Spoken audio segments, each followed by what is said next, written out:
continuing coverage of the Origins 2018 Summer Preview. I'm here with Josh. Hello. From Chip Theory Games. That's correct. And they have a brand spanking new game they're going to show us here called Undertow. So take it away, Josh. Awesome, thank you. Well, this is the standalone sequel to Too Many Bones. Yeah. And yeah, it's got a lot more bones in it. We've got two new characters, Stanza and Duster. These are the two new character mats. Instead of just a woods battle mat, we have them going down the river. So Nobulus, the Gearlock Council, the head of the Gearlock Council, has been exposed and is now after these two as they make their way down the river in an attempt to find some help at the end of the river, which is in the form of a Gearlock named Mirawat. And so they're in search of Mirawat, trying to reach the break is the final area. Okay. And yeah, this is a series of land and water battles. That's one of the main differences in Undertow. We also have built in a campaign mode into the game. It's not just an add-on, which we're also releasing for Too Many Bones, but this one's built right in.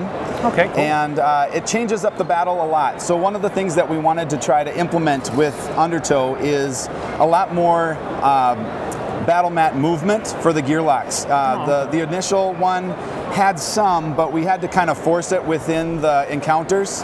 And so now with the map, and you have creatures called Kreln that are underwater creatures coming up on both sides. Cool. And they're going to, if they can't chomp on a Gearlock, they're going to chomp on your raft.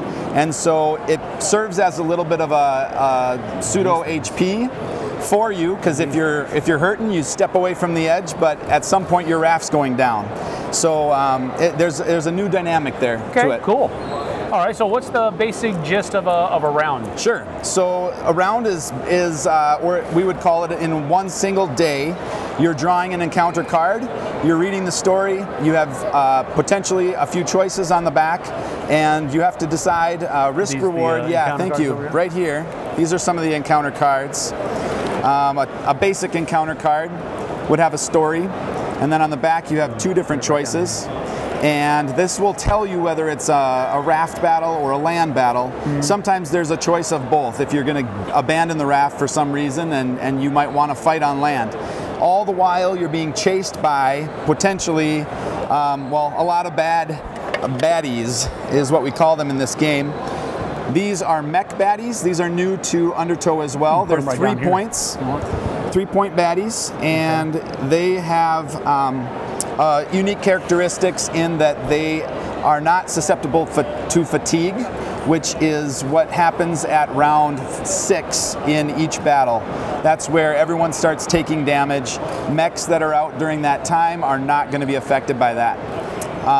Those are land battles. When you get to the water battles, you're fighting Kreln, and those Kreln can submerge and come up on the other side of the raft.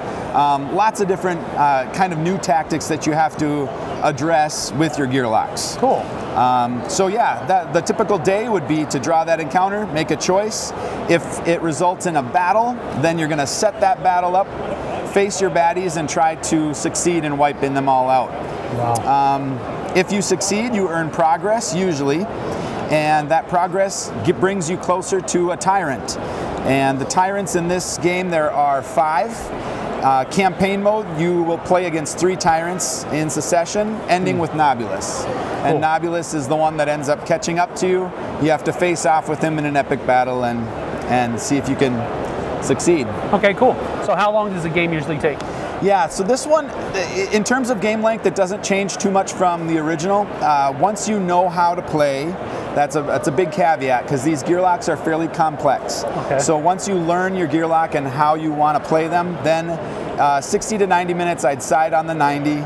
And I would say that that's if you're fighting the very short or the closest tyrant to Obendar. Okay. So it's usually about 5 or 6 progress. Mm-hmm. Yep. All right. So for people who haven't played Too Many Bones, yep. What are all these different connections that are down here? Yeah. So Adam and I were greatly inspired by our love of like World of Warcraft and playing that, and we loved the skill trees. We loved building out and then trying a different line and trying a different line. and we really wanted that to come through with these gear lock mats. So while one of the things about Undertow and Too Many Bones is that it's a solo game, a true solo game, in that you can play one character and you can successfully navigate to the end and take out a tyrant with one character. But in order to do that, you have to build into each of these ways of doing all the things: healing, damage, potentially some crowd control. So we worked really hard on that while keeping them with a specific class and a specific purpose. So each of these represent skills that are in the form of dice. Those dice are rolled on your turn once you've learned those skills, and you're hoping for certain results. But in this game, in Too Many Bones in general, you always have the side that would be kind of likened to a miss or a bad roll, a 0, whatever it is. And in this game, the way you mitigate those kind of bad rolls is that your bones can get locked in your backup plan. And you can build on more and more misses, and potentially it might get to the point where you're actually rolling and hoping for a miss, because it will complete a really nice ability that will potentially influence the battle in a significant way. So cool. So what's the MSRP for this? Yeah, so this one's 85. It was original Bones was 125. It was a steep price. Once you hold this stuff, you'll see why. There's no question in terms of the quality. It's really high quality, It's just awesome. Everything is waterproof. So like cards are PVC, and you've got all of your other pieces that can be submerged if so needed. You want to play underwater? If you want to play Undertow underwater, right? You can do that. But yeah, 85 for this one. We wanted to make sure that it was a lower price point, let a few more people into the market if possible, and get a chance to experience Bones. These trays are really cool too. Yep, everything's made to lock in place and not go around in the box. You really can't fit anything else in this box. Right. So this reminds me of the Dice Masters. What is the name? Okay, no, these are all Chip Theory. This is just a lot very similar to something I've seen before. But these are your guys' stuff, huh? Yep, definitely. There's a lot of uniqueness to each one of those dice. Expansion over here. Yep, and this is, so what we have here is Tyrant Dice. And one of the things we built in is that campaign mode. So in this game, you can take out a Tyrant and then potentially loot that Tyrant and gain his Tyrant die. And that now brings about new abilities for the future Tyrants that you're facing. Cool. So when is this going to be available? Thank you. It will be available at Gen Con. Backers are getting their copies end of July and kind of probably over Gen Con. We'll have Gen Con pickup and everything, but we've gotten their permission to sell it at Gen Con. Okay, cool. So that's cool. So you guys actually asked your backers for permission to do that. We did. That's awesome. It's just something we need to do. Yeah. That's cool. That's a very cool thing. Very classy. All right. Well, that's great. That is the standalone expansion to Too Many Bones. Undertow, and as we've already said, you can play it underwater. So that's great. Thanks so much, Josh, for stopping by. All right. We appreciate it. You guys stay tuned for more coverage coming in the next few days. And right now, we're going to hop on out of here, and we'll talk to you later.